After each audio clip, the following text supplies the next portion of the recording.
আজকে একটা বিশেষ অনুষ্ঠান হলো, যেটা আলোর পত্রিকার নিউজ চ্যানেল সাক্ষী থাকলো।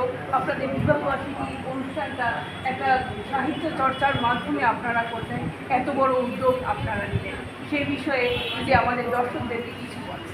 আমি একটা অন্যরকম অনুভূতি প্রকাশ করেছি। সামিয়ানার নিচে ওই কিছু খাবার দাবার নিয়ে দৌড়াদৌড়ি হুড়োহুড়ি না করে আমি ভাবলাম, যেহেতু আমার বাংলা ভাষার প্রতি ঋণ রয়ে গেছে, আমার মাতৃভাষা বাংলা, আমি বাংলায় সাহিত্য চর্চা করি, সেখানে আমি যদি আমার আরও যারা আমাকে ভালোবাসেন, লেখক বন্ধু, সাহিত্যিক বন্ধু, আমি তাদের সাহিত্য সাধনা নিয়ে আমি এক জায়গায় করে যদি আমি সবার সামনে নিয়ে আসতে পারি, সেটা একটা মাইলপোস্ট হয়ে থাকবে। সেটা আমার ভবিষ্যৎ প্রজন্ম দেখতে পাবে। একদিন হয়তো ওরা বলবে যে না, আমাদের পরিবারের উনি, আমরা দুজন সাহিত্যের একটা মাইলপোস্ট তৈরি করে গেলাম। এটা থাকবে, সেটাই আমাদের প্রেমের সৌধ। এটা আমার কাছে একটা তাজমহলের চেয়েও অনেক দাম, এবং আমি সেটার জন্য আমি কৃতজ্ঞ।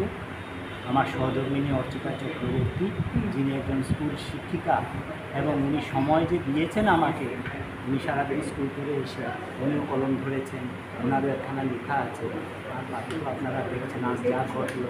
খুব সুন্দর আজকের অনুষ্ঠান হয়েছে আলোর পত্রিকা নিউজ চ্যানেল সাথে। আমি জানি না ভুল ত্রুটি থাকতে পারে, মাফ করে দেবেন আপনারা। ভুল ত্রুটি ছিল না, সব ঠিক আছে। দিদি কিছু আমাদেরকে যদি বলেন। বলার নেই, আমি এত সাহিত্য মানে মূলত জানিও না এত কথা। না, আপনি তো বলেছেন আপনি ইংলিশ মিডিয়ামে পড়া সত্ত্বেও তারপরে আপনার স্বামীর হাত ধরেই আপনি লিখেছেন, মানে আমাকে যথেষ্ট মানে উনি সাহায্য করেছেন, নাহলে আমার পক্ষে হতো না কিছু লেখা আর কি। মানে একজন অপরের পরিপূরক। আচ্ছা মেয়ে,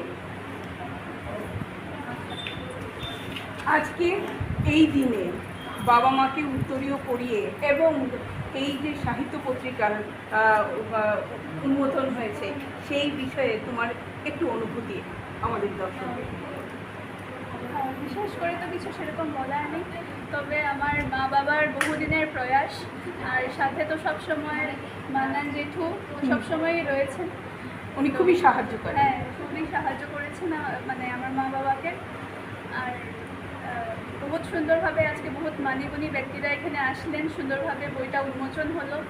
আমরা বহুত সুন্দর সুন্দর কবিতা ও গল্প পাঠ শুনলাম।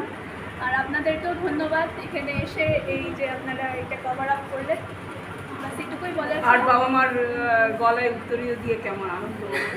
সেটা তো বহুতই আনন্দ হয়েছে, এটাতে আর নতুন করে বলার কিছু নেই। যে কোনো সন্তানের জন্য এটা অনেক গর্বের বিষয়। হ্যাঁ, খুবই গর্বের বিষয়। তো বলেই আমি শেষ করছি, ধন্যবাদ।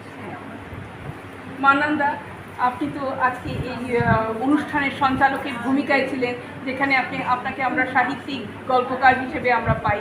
আপনি কিছু মানুষ জীবনে অনেক কাজ করে, তার মধ্যে কিছু কিছু পুণ্যের কাজ করে। আমরা পুণ্য বলতে শুধু ধর্ম চর্চা, ধর্মস্থানে গিয়ে সাষ্টাঙ্গে প্রণাম করা সেটা নয়, কিন্তু মানুষের মধ্যে থেকে মানুষের মনে, মানুষের চেতনা, সাধনা কিছু সরঞ্জাম জুগিয়ে দেওয়া, সেটাও মনে হয় এক ধরনের পুণ্যের কাজ। আমি মনে হয় সেই পুণ্যের কাজে বিমলেন্দু অর্চিতার যে কাজটি আজকে করলো, অনন্যকে যে প্রকাশ করলো, তাতে আমি শরীক হতে পেরে নিজেকে ধন্য মনে করছি। আমার মনে হয় যদি কখনো আমার জীবনে পুণ্যের তালিকা তৈরি করা হয়, যদি এই ধরনের কোনো বিষয় থাকে, তাহলে এটি কিন্তু একটা 1 নম্বরে থাকবে এই তালিকা। এটা এবং আজকে আপনারও বিবাহ বার্ষিকী। হ্যাঁ, এটা এটা এটা বিমলেন্দু অবশ্যই বদান্যতা এবং অর্চিতা, এরা দুজনে মিলে এই জিনিসটার যে ভাবনা চিন্তা করেছে, এটা আমি ভাবিনি, আমি চিন্তাও করিনি যে ওরা এই ধরনের একটা ঘটনা ঘটিয়ে ফেলবে। আমি এটা স্বপ্নেও ভাবিনি। যাই হোক, এটাও একটা প্রাপ্তি। এই একটা শুভ মুহূর্তে পুণ্যের কাজের মধ্যে আমি শরীক হতে পারলাম, এবং আমাদেরও 38তম বিবাহবার্ষিকী উদযাপন হলো এই একজনের 30 আর একজনের 38 এই মহতী অনুষ্ঠানের ভিতর দিয়ে। এইটুকু বলে আলোর পত্রিকা আমি ভূয়সী প্রশংসা করছি, এবং দিকে দিকে আলোর পত্রিকা আলো জ্বালিয়ে চলুক সাহিত্য সংস্কৃতি কল্যাণে। অসংখ্য ধন্যবাদ নন্দনদা। ধন্যবাদ আপনাকে। ধন্যবাদ, অশেষ ধন্যবাদ।